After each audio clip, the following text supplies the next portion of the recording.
Welcome to Medical Grand Rounds again. For those people on the phone, the CME credit number is 14173, 14173. Today we have a special lecture, somewhat non-clinical. I think most of you know Dr. Keith Melancon, who's been with us for a few years now, after being the director of kidney and pancreas transplant, first at Johns Hopkins and then at Georgetown, and joined us to help GW start its own kidney transplant program, which he did. The one thing that has always impressed me about Keith is that when we went to get a CON for GW to start a kidney program, he promised the city that he would emphasize diversity and minorities in kidney transplant, which everybody else has neglected. This sounded just like something you would say to get a CON, but it wasn't. He has kept his word, and I think I'll let him tell you what he's done and how he's accomplished bringing in minority and underrepresented people that usually don't get the opportunity to have kidney transplant into our program. Keith has been a long time speaker on issues of diversity. I've heard him speak before. I thought it was important in this day and age to bring him to GW Medical Grand Rounds to hear him speak. So Keith, I'm thrilled that you're here. Thanks for coming and doing this for us, and please take it over. Thank you, Dr. Wasserman. It's my pleasure to be here this afternoon, giving Medicine Grand Rounds. See if I can get my talk to play here. Press immediate. I just need to get the slides up. But while we work on that, it's not coming up. I just wanted to say that again, it's a pleasure to be here, and I know that right now in this country, we are going through a it's a huge change. However, I think that it is going to be for good in the long run. And that's why I have titled my talk, Life Through the Looking Glass, the New Renaissance. Because, looking glass is an old-fashioned way of talking about a mirror. And I do believe that in America today, we are looking in a mirror. And what we see may not always look good. But in order to have the changes that we need, we have to be honest with ourselves. And I think in much the same way, if you go back in history to the Renaissance, this is going to be a new Renaissance. I really believe we're going to cross this stream, this river, and get to a better awakening. I want to say that, right now we have a great American whose funeral is occurring as we speak, John Lewis, and he always said that we should look to get into good trouble. And I think that's going to be the essence of what I talk about today. Hopefully we can get into some good trouble. So for me, this academic journey, I believe, starts in 1986.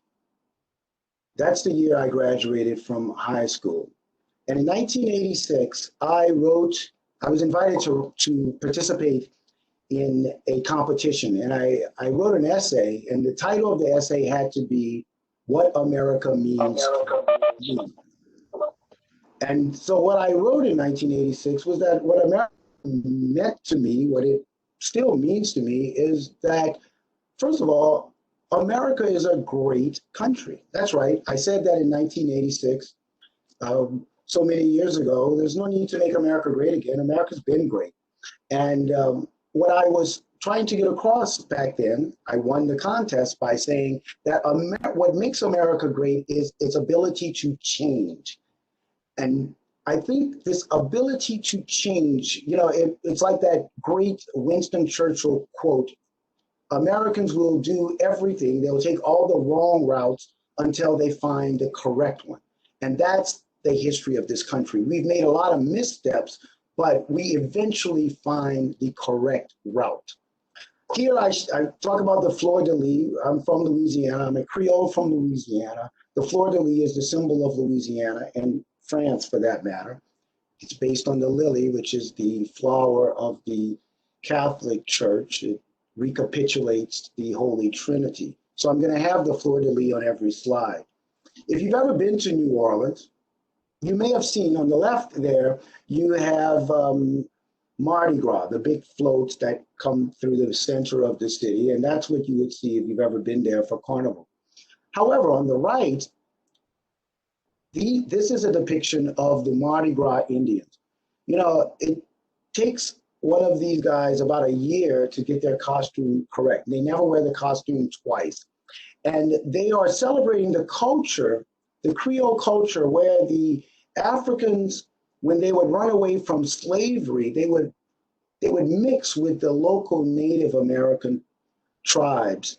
And genetically, a whole new race, ethnic group was born. And it's this mixture of Native Americans and African Americans and European Americans that gave birth to the people that I come from. So in a sense, we are what America stands for. This is one of my favorite musicians, a Creole gentleman from Louisiana, who unfortunately is no longer with us. His name was Bojack. Bojack in our language means big guy. And his most popular song was Give Me Cornbread. First, I should tell you, if you've never heard of Zydeco music, Zydeco music was started in the early 20th century. And Zydeco really is a amalgamation of Native American words and Creole words. And it really means something to the effect of my snap beans don't have no salt meat. And that's bad. If your snap beans don't have salt meat, it means you're not doing well. And remember, this was during the Depression, so people were struggling. Yet, even through the struggle, they had music. They still saw something better over the horizon. They were still hopeful and aspirational. Give Me Cornbread means, it's a great song. I encourage you to go listen to it on YouTube.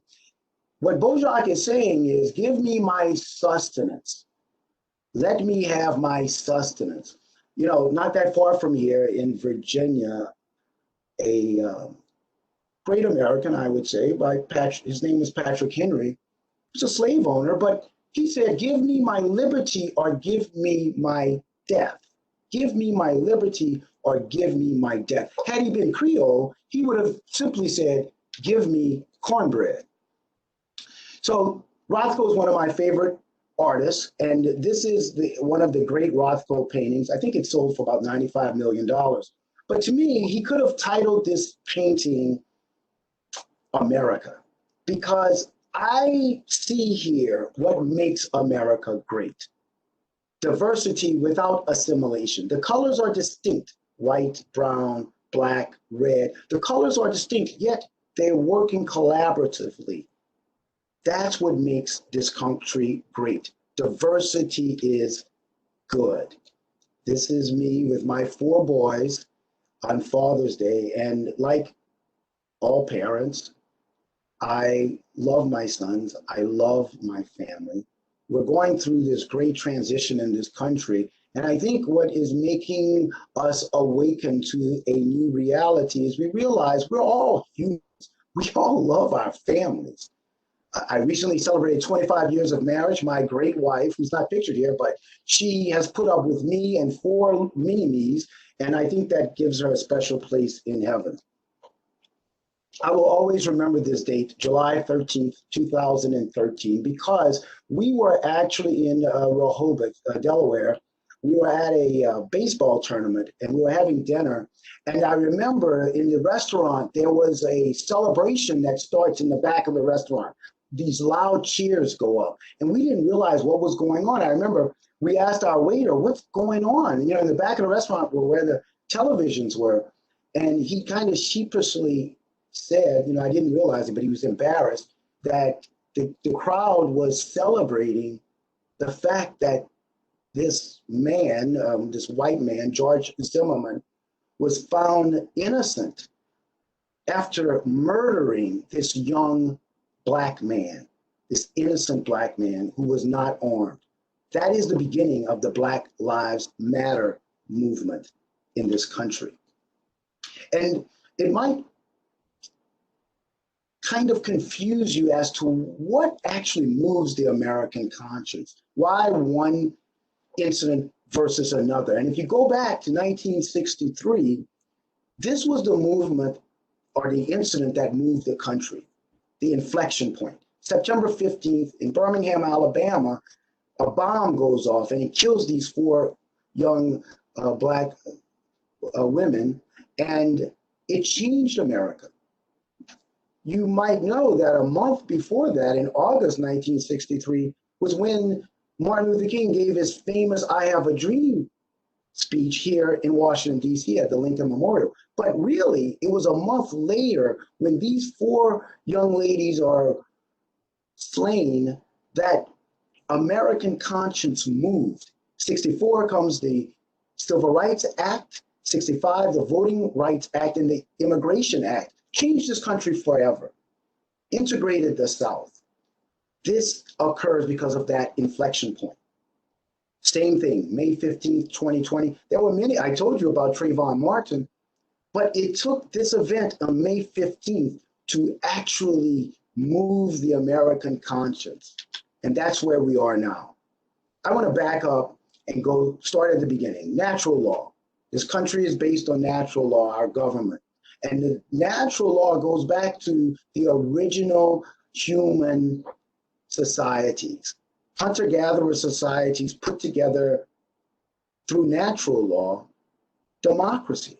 Democracy preceded, quote unquote, civilization. It's not until you have agriculture and agrarian societies that you move to something other than democracies, hierarchies, oligarchies, and monarchies. So Cleisthenes, who is the father of Western democracy, actually is rediscovering democracy for government. He is overthrowing the agrarian monarchy of Greece, and he returns Greece to this natural law. We date the birth of America not to the Constitution, when the United States actually is formed. We date it to the Declaration of Independence, which I think is the correct thing to do, because that document, I believe, is one of the greatest documents ever written in the history of mankind. The irony is the gentleman who wrote that document, Thomas Jefferson, was never intended to be the author. It was supposed to be Richard Henry Lee from the largest colony, Virginia. He was the senior representative, and he was actually sent to another committee. So his underling was then promoted to the committee. Jefferson was on that committee with Roger Sherman of Connecticut, Benjamin Franklin of Pennsylvania, John Adams of Massachusetts, and Robert Livingston of New York. He was the only Southerner. And he was friends, at least at the time, he was good friends with John Adams. And John Adams knew that Thomas Jefferson had a keen intellect, and he was a very good writer. So he nominated him to write the first draft. Thomas Jefferson writes the draft and sends it to Adams, his friend, thinking that they would just go back and forth for a while. But Adams immediately saw the brilliance of the writing and sent it to the committee and the whole legislature. And with some small edits, they were ready to have it approved.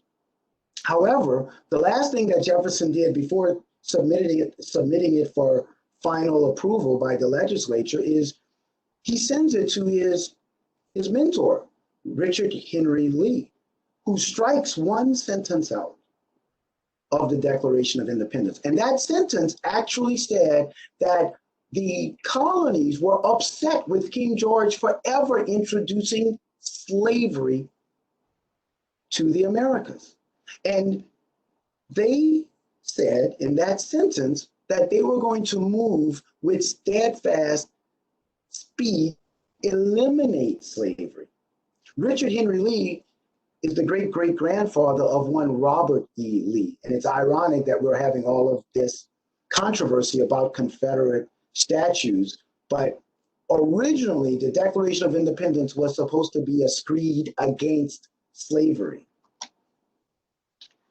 So we hold these truths to be self-evident that all men are created equal, all men.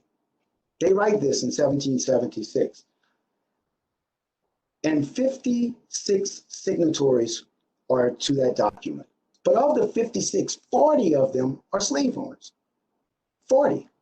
So they are signing a document that would be death warrants if the British could arrest them, because this would have been treason. But 40 of the 56 signatories say that all men are created equal, yet they own slaves. They obviously didn't believe that, or didn't believe it presently to be the case. However, they were aspirational. And that, I believe, is the cornerstone to what makes America America. If I would go back to that 17-year-old me and change the essay, I would add, yes, America's great because of its ability to change, but America's also great because of its aspirational thought. This natural law, which Jefferson utilizes to write that great document, didn't come out of thin air.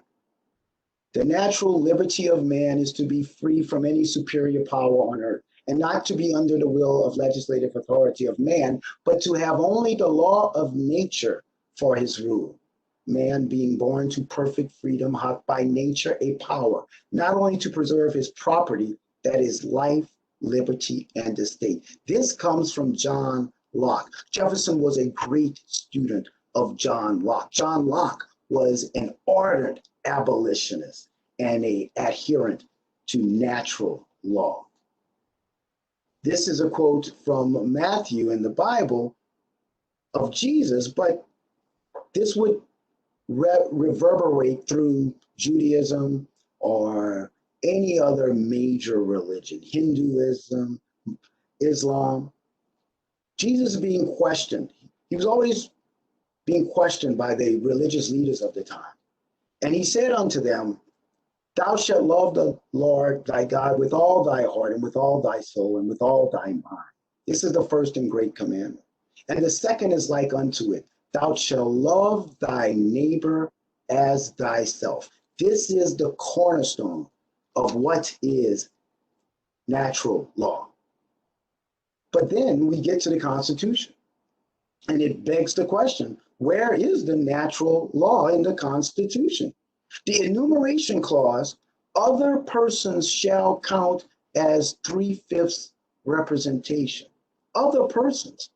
They don't even want to use the word slave, but that's what they mean. You know, I hear people say things like, we black people, we weren't even a whole human. We were only 3/5 of a human. That's incorrect. We weren't 3/5. We were 3/5 of representation for the white slave owner. We were 0/5 of a human. We meant nothing. Article 1, that's how important they thought this. Article 1, Section 9. Congress is limited expressly from prohibiting the importation of slaves. In other words, they're saying, because even among slave owners, they saw as base, as one of the worst things a person could do, was a slave trader. These men raped women. They debased people. They attacked and killed innocent people. Even slave owners thought they were,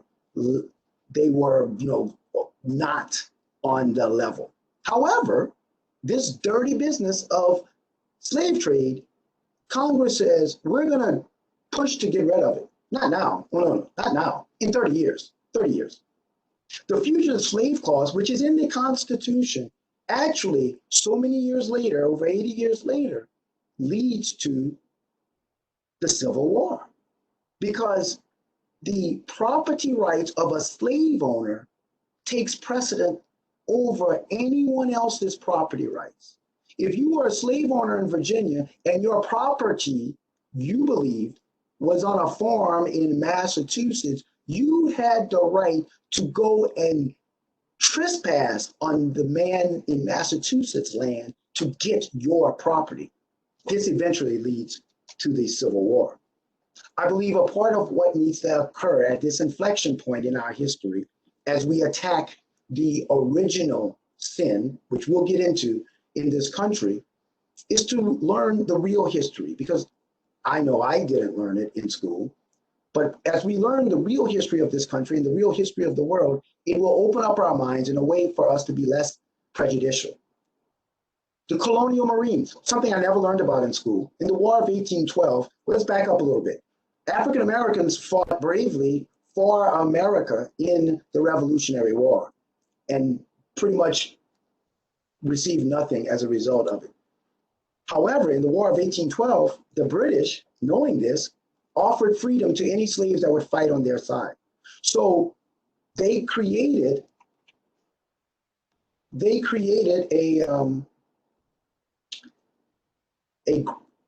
regiment of slaves, of freed slaves, called the Colonial Marines. The Colonial Marines were from Virginia, and they knew the terrain very well, and they helped the British invade Washington, D.C., where they burned the White House down to the ground, as well as Congress.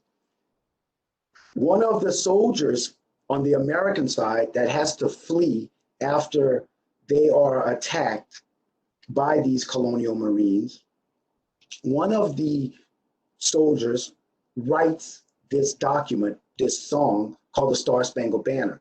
We sing only the first verse, but if you got to the third verse, it says, "No refuge could save the hireling enslaved from the terror or flight or the gloom of the grave, and the star-spangled banner in triumph doth wave o'er the land of the free and the home of the brave."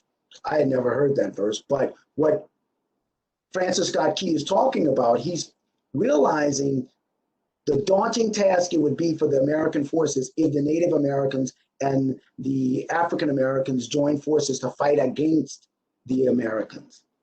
This is a part of our history, and we should know that.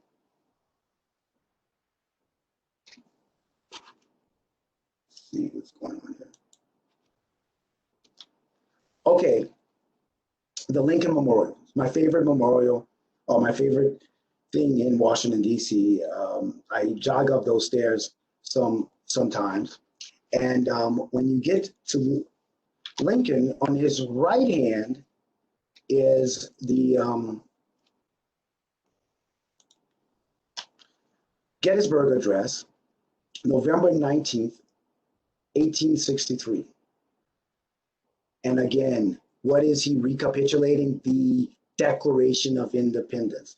80 years ago, upon this land, our fathers brought forth upon this continent a new nation, conceived in liberty and dedicated to the proposition that all men are created equal.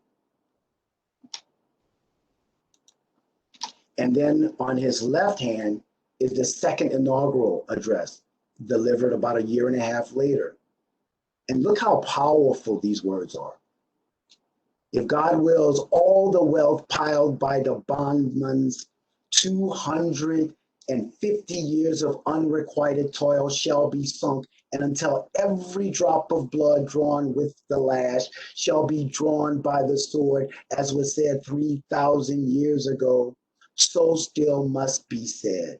The judgments of the Lord are true and righteous altogether. And I think Lincoln well puts it into crystalline form. That is the bugaboo of the American system, right? White supremacy. Aspirations of one group put against the aspirations of another group.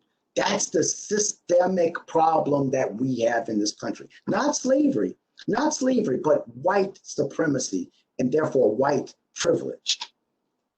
Reconstruction, I remember learning about this in school. In the South, we were taught, Reconstruction was a bad thing, but it was not a bad thing.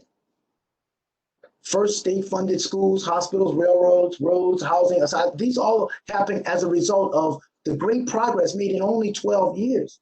Redemption is the period of time that follows Reconstruction, where the South really tries to undo all of the advances that had occurred during Reconstruction.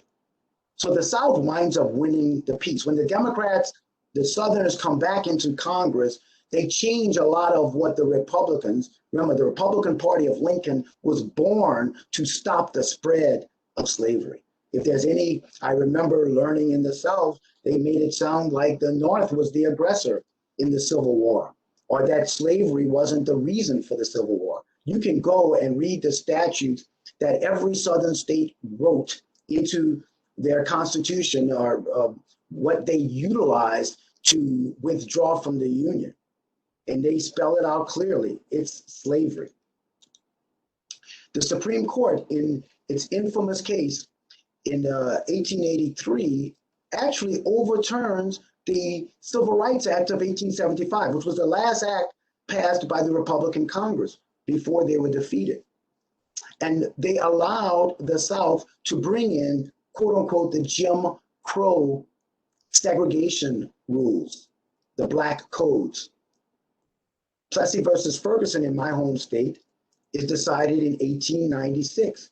And you know, it's ironic because two of the worst Supreme Court decisions of all time both have to do with slavery. One preceded the Civil War, the Dred Scott decision in 1857, and this one, Plessy versus Ferguson, follows the Civil War and Reconstruction in 1896. This gentleman, Homer Plessy, a good Creole gentleman from Louisiana, he was African American. He was what was termed an octoroon, because in Louisiana, if you had one drop black blood, you were black. He was 1/8 black. Therefore, but he didn't look like a black man.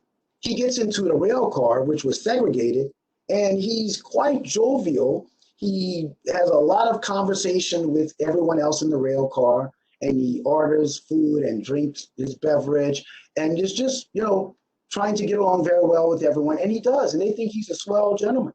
And at the end of the rail car ride, when he gets to New Orleans, he announces to them that he's actually African American, to which they're very upset that they didn't know that, and they arrest him.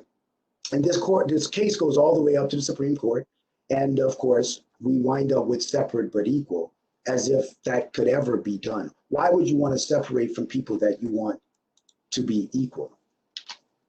So then we have this segregated system that went up until the late 1960s in the South. And what do you get from that? You know, this book written by W.B. Du Bois in 1903, over 100 years ago, talks about this double consciousness to be a black person. He talks about Negroes, because that was the colloquial term back then, of being black in America. And you get increased crime and more uneducated people and poor health as a result of not being treated as a citizen in this country that wealth is ever increasing.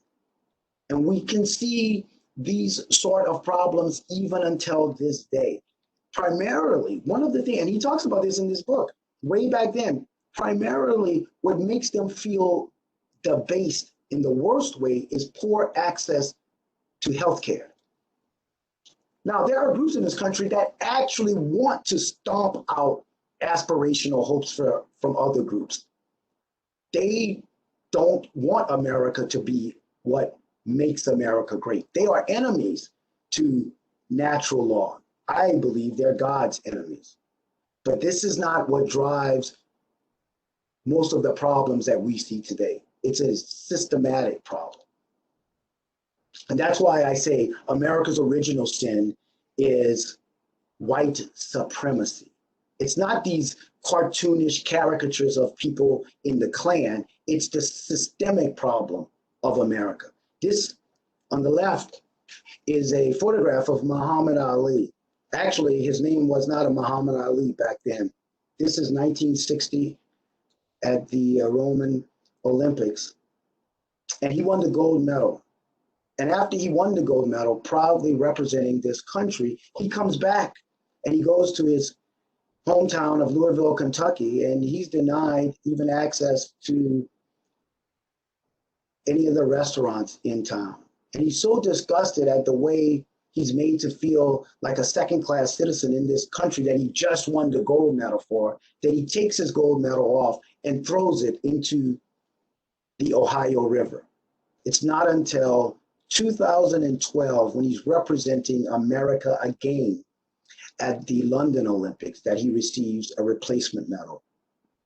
And one of the things, Muhammad Ali had a gift of gab, and he was very eloquent. And he said, one of the reasons why he became Muslim, because he grew up Christian, was because he'd go to church with his mother as a child, and he would look up and he would see Jesus was white, and all the angels and saints were white. God was white. And he would ask his mama, where do the Negroes go when they die, mama?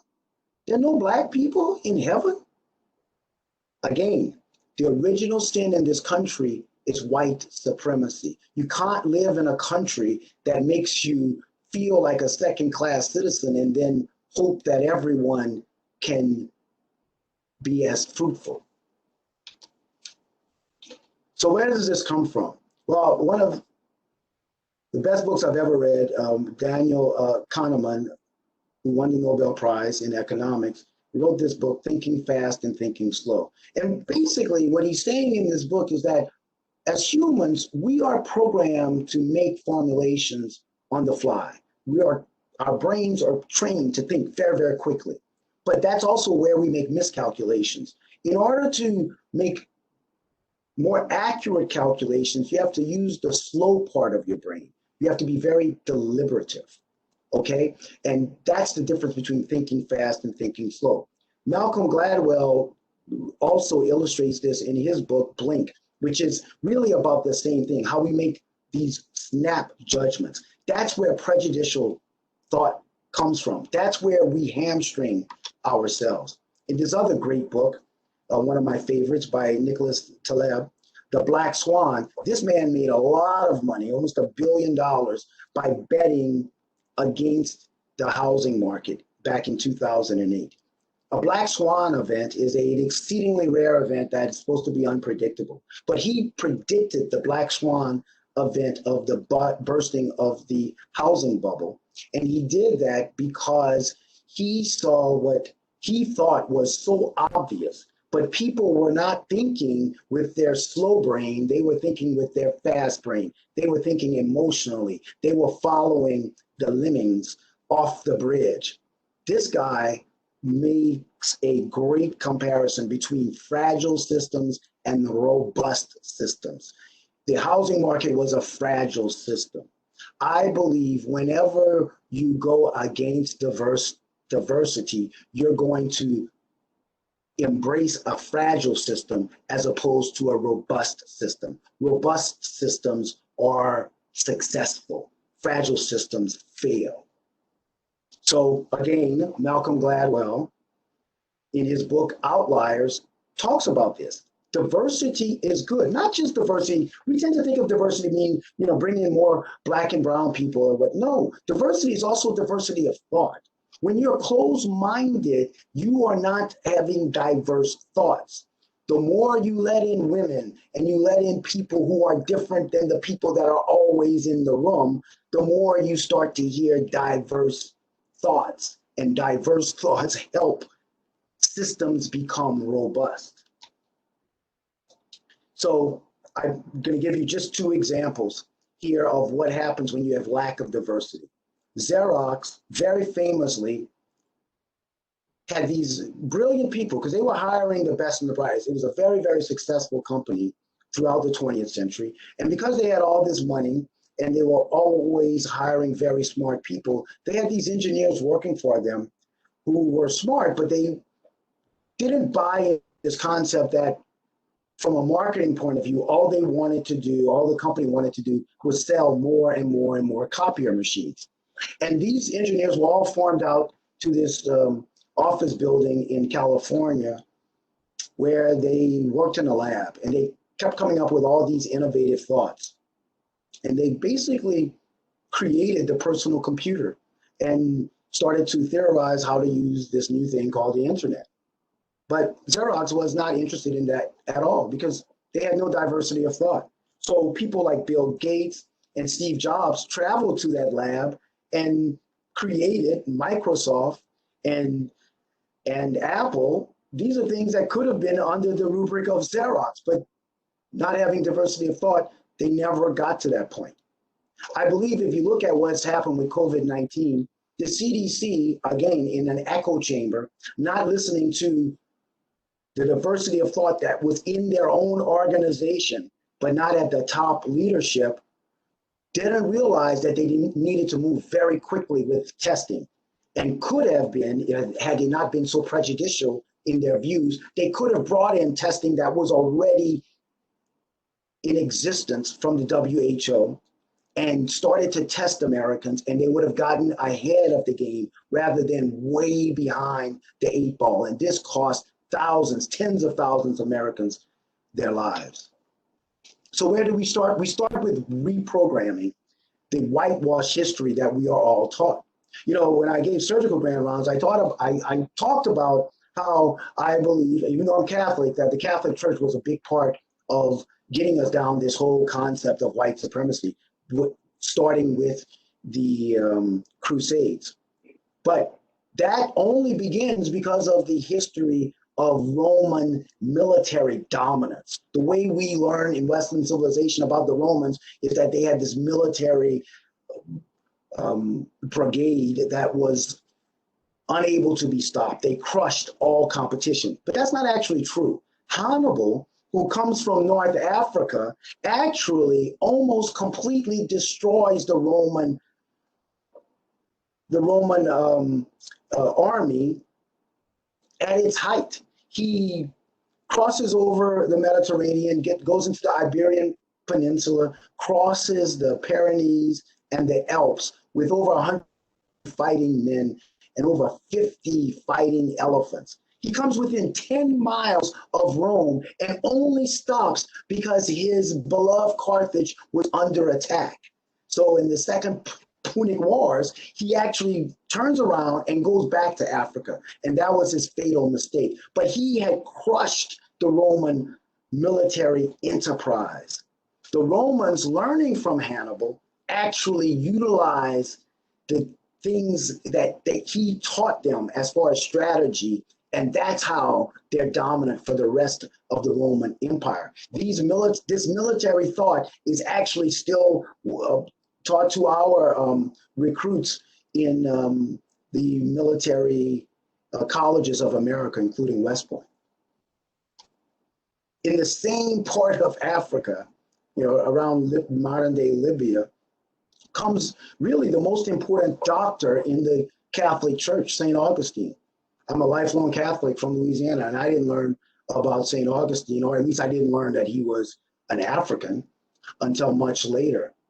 The concept of the, like I told you, the fleur-de-lis, this Holy Trinity, the way Catholics and Christians think of the Holy Trinity comes from this African.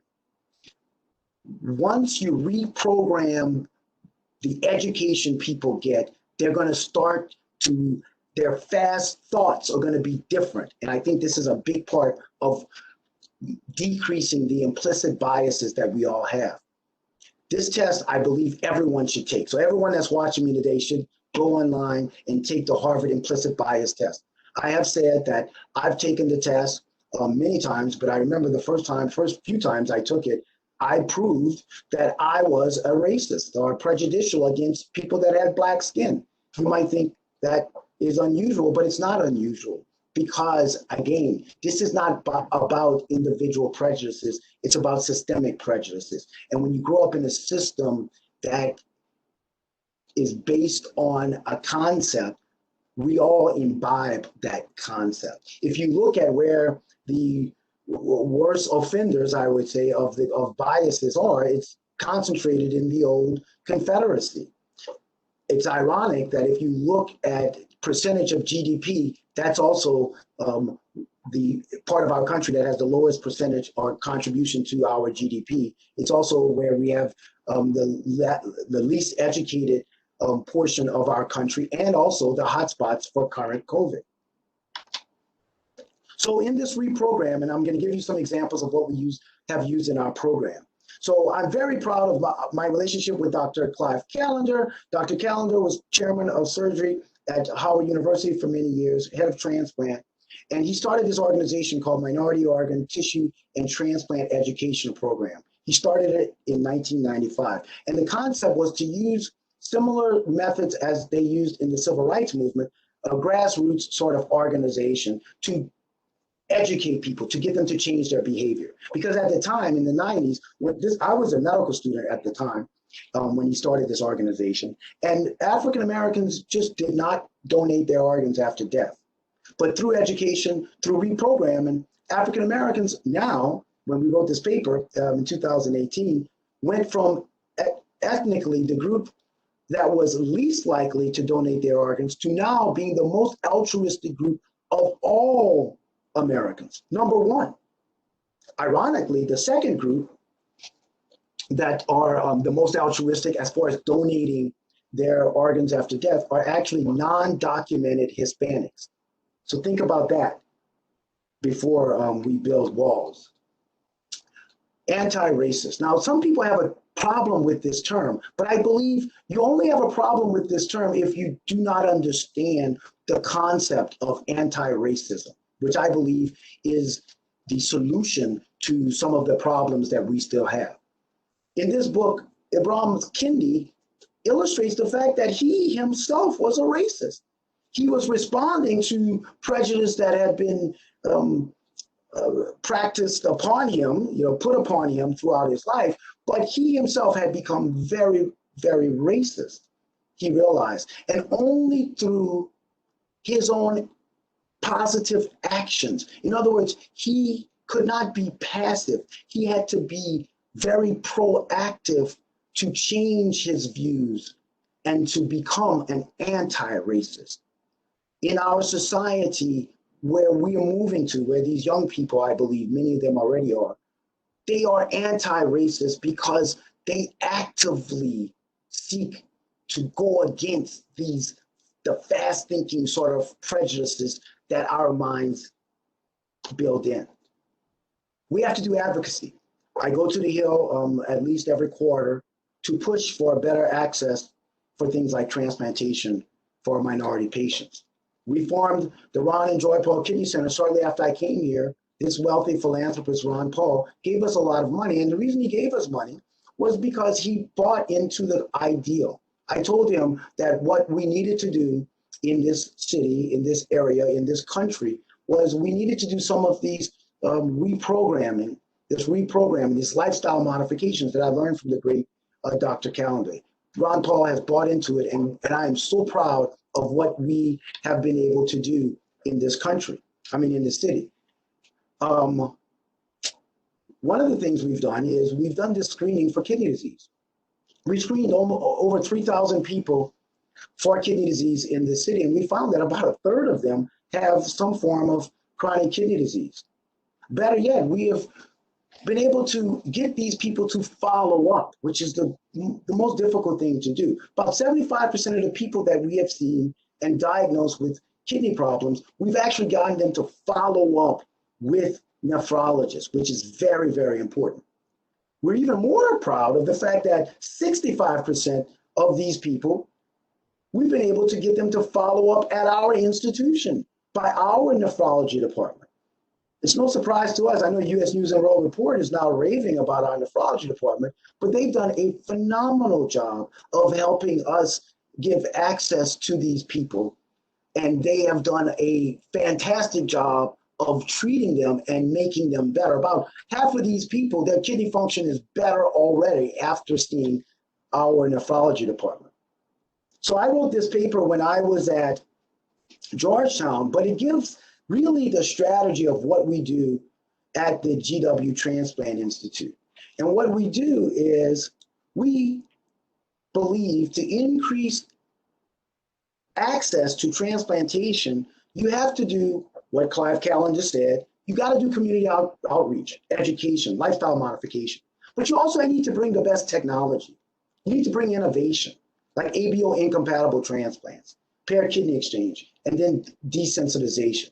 For ABO incompatible transplants, we utilize a process, ironically, started invented by a very famous Washingtonian African American who was chairman of Washington, D.C.'s Howard University Department of Surgery. This gentleman, Charles Drew, and this plasma exchange or apheresis, it was Charles Drew that originally came up with this concept of separating plasma from cells. This enabled us at the time, this was 1930s and 40s, to send plasma to first to Britain in World War II and then to utilize it for our troops. And also allowed us to come up with the concept of banking blood. So Charles Drew is the father of blood transfusions, but he's also the father of ABO incompatible transplants, because this is what we utilize to decrease the titers and successfully transplant people, although they have different blood types. Paired exchanges is another form of innovation that we utilize and what has enabled us to be so successful transplanting minority patients. You have to utilize all of these technologies to be successful in this challenging group of patients. So our transplant rate outstrips anyone in the area, and our live kidney transplant rate is one of the top in the country, 45% compared to 11 to 12% nationwide. These are some of my mentors. I wanted to show on the left is Bob Montgomery, who's now the chairman of surgery at NYU, and with his wife, Denise Graves. And I wanted to show Denise because she's a Washingtonian, very famous opera singer. And if you've ever been to the National Portrait Museum, her portrait sits next to Michelle Obama's portrait. And I remember when I visited, I took a picture of myself there, and I asked Denise if she thought that the crowds were to see her or Michelle Obama. And then on the right, you have another a great doctor, Stan Jordan, who's another mentor, a friend of mine, great golfer. And you have two different ways of looking at desensitization. On the left, Bob Montgomery is plasma exchange, low dose IVIG. Stan Jordan, high dose IVIG. We utilize both strategies here in our desensitization. This has been a hallmark of enabling us to transplant more patients, particularly more minority patients. It wasn't until I got to GW that I met Dr. Mufarj. I had worked with Dr. Jarrett before at Hopkins, but they opened up a door that I didn't know could be opened. We now allow donors that have had stone disease to donate their kidneys precisely because Dr. Mufarj will bring these patients in, will deal with their problem metabolically, fix it, and then actually physically remove these stones. And if they pass all the tests, allow them to be donors. Again, this is another avenue for us to have the high rate of transplant that we have. Kudos to Kim Russo at the hospital. I remember the meeting I had with her to advocate for these kidney pumps. It really was a 15-minute meeting. Mrs. Russo saw what I was talking about immediately and told me, let's go ahead and order these pumps. We are only one of only a few hospitals in the country that has our own kidney pumps. I know we were able to do at least 15 more transplants last year by the data that we got from putting kidneys on pumps. And we're going to be able to do more in the future. This, of course, is also part of the innovations. We have great outcomes, but of course, I can't take credit for it. I have to give credit to, again, this great nephrology department here.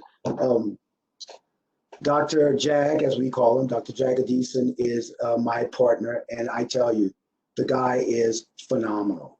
He is indefatigable. He has worked so hard to help us build this great program. On the right, I love the smile that Dominic has on this picture. So Dr. Raj, of course, has been a proponent for transplant at this institution even before I arrived. I remember meeting him when I was at Georgetown, and he's been a big part of our success here. I looked for a photograph of Dr. Paul, and I couldn't find one. So I think Dr. Paul is like me. He's too modest to take photos of himself. But the nephrology department, everyone, including the people that are not pictured here, have been so important to our program. And that's why our outcomes are as good as they are. Now, don't get upset with me. I know this is the Yankees and not the Nats, but I am a Yankees fan. But it's through teamwork that we have such great one-year graft and patient survival. We have the fastest rate to transplant in the region. We're David against Goliath, right? But we are out competing these bigger programs because of this great teamwork. We have the lowest waitlist death rate in the area. We have the highest African American transplant percentage in the country and the highest African American living donor transplant percentage in the country. Why? Because of this phenomenal teamwork. I wanted to finish with one of my family members, or at least I claim him as a family member, because Vivian Thomas is a Thomas from Louisiana, and I'm related to the Thomases from Louisiana. So this was one of my cousins. If you've ever saw the movie Something the Lord Made, you know the story. But this gentleman was an uneducated janitor. He'd gone to high school, but that was it. From Louisiana, but in Tennessee, he meets this young surgeon named Alfred Blaylock at Vanderbilt University, where he was cleaning the university. And Alfred Blaylock is killing dog after dog after dog, trying to do this procedure that he can't get right. And this janitor tells him, I think I can help you out. Because this young man was gifted. He was very good with his hands. And he showed the surgeon how to do the operation on the dogs that becomes the Blaylock Taussig shunt. Now they've added Thomas name just in the last few years, so they call it the Blaylock Taussig Thomas shunt for tetralogy of Fallot. And it was the first successful open heart operation. It started open heart surgery in this country. This uneducated Black man from New Iberia, Louisiana, good Creole cousin, Vivian Thomas. Thank you so much for having me, and I hope we have lots of good discussion and questions. Keith, just thank you. And on the day that John Lewis is being eulogized, this is just a powerful lecture. So thanks for doing this. And I do have some questions from people that have texted me. The first is, just as you mentioned, there was a concern about people, minorities, Blacks, not wanting to be kidney donors. There's a concern now that in the minority community, people don't want to be involved in clinical trials because they think they're being experimented on. There's even a concern that if we get a vaccine, the vaccine may not be well accepted because of experimentation. Could you address that? Yes, thanks, Dr. Wasserman. I mean, that's a great question. And I think the answer is, first of all, you're right. You're absolutely correct. Because as you know, and I know you know this well, the suspicion of the medical community in the Black community goes back to the experimentation that went on at Tuskegee, even at Hopkins. I mean, there was lots of experimenting that went on in the Black community that caused this distrust and also the problems with access to care. So what you have to do in any of these new areas is there has to be education, like Dr. Callender did. And I don't want people to have this concept that only Black people can do this education. I remember when I was at Hopkins, one of the most effective medical educators at Hopkins at the time was this, I used to call him, a long-haired hippie. He was a white guy from California, and he would go into East Baltimore and West Baltimore, and he was so well accepted by the community because they trusted him that he would get all of this great enrollment in his trials. So I believe the answer to your question is you've got to do this grassroots sort of going into the community and educating people of how this is helpful to them. That's really the answer. And no, it does not have to be people of color. It's just good, well-meaning people that are going in and trying to educate the community. You've got to do that. It has to be a grassroots sort of thing. You start small. I remember when we started even here, going into the community, I remember famously going to a community center and having 2 people show up at one of our first meetings. But we kept at it and kept at it. And once we built up the trust, now we have a lot more buy-in from our constituency. People like in your department, I mean, the great Gigi Al-Bayoumi, was really instructive. I watched what she did, and she built up this trust. Remember, she's from Egypt, but people love her because her heart is in it, and that's what it takes. It takes people to really be passionate about the community. That comes through. It doesn't matter who you are, what color you are. But in regards to that, a lot of people in this country felt that we were going to become an anti-racism country with the election of Obama. What happened? Yeah, good point. Well, you know, again, what makes America great is truly its exceptionalism. And I tell people this all the time. I mean, I love Obama, but he's truly an exceptional individual and human. Obama was not elected because he was a black man. He was elected because he was a transcending sort of politician. I met him, I met Bill Clinton, and to me, both of them are similar in the sense that they are master politicians. So the fact that this particular black man was so successful didn't change the structural problems that we have in this country. And just like I mentioned Reconstruction and then the period that followed called Redemption, where there was actually a backlash against the progress that had been made after the Civil War. Well, in much the same way, what we have seen, I believe, in this country is there was a backlash to Obama because the aspirations of one group, I believe, working class white people, was put against the aspirations of other groups like African Americans, young people, so on and so forth. And that has been what's been playing out. I think being anti-racist, like you said, are these young people, because these young people have seen this. They've seen Obama, and then they've seen the reaction against people like Obama. And what they've said is, no, no, no, no. It's wrong that we have this backlash. To be anti-racist means to actively try to change the system. I think Obama was good without getting into politics. I think he was good, but the system wasn't changed with one black man as president. The system is now changing for the better, and it's going to take all of us. And like I said, we are to, in the Bible it says they are led by a child. I think we're led by our young people, the millennials and Generation Z. Let's hope your optimism carries over. But do you think we're fighting a tougher battle now with social media?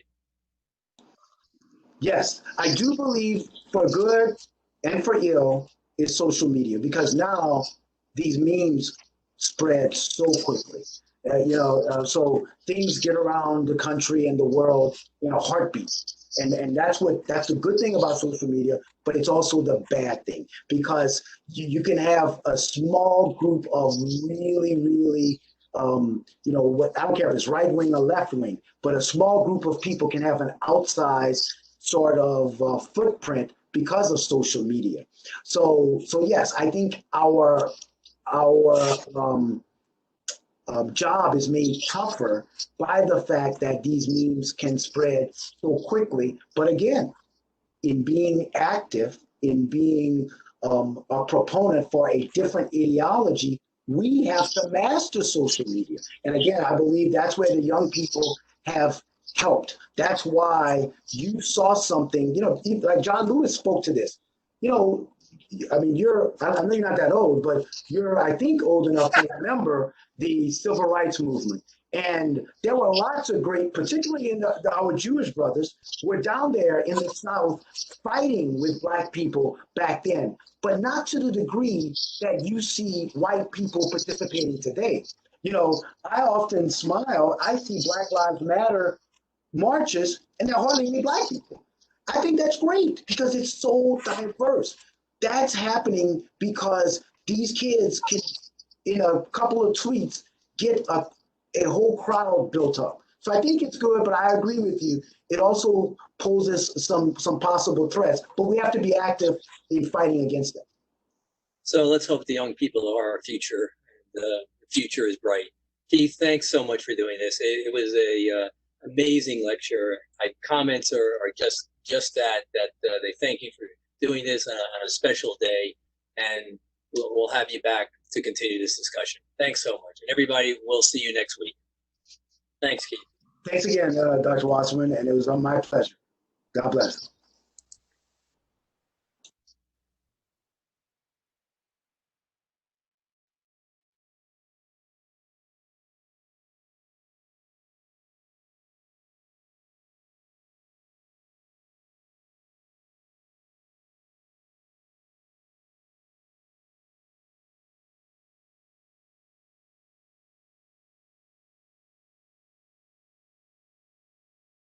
Hi, it's Tananya Haile Mariam from EMED.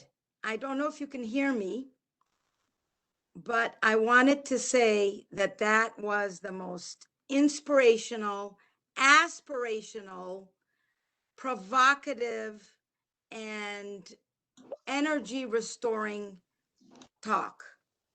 I thank you for that. And I can't wait to share it with my sons. Thank you so very much. And I just emailed my EMED chair and said, please, can we have Dr. Melancon please come speak with us, because this should not just be kept for the medicine folks and the surgery folks and the folks within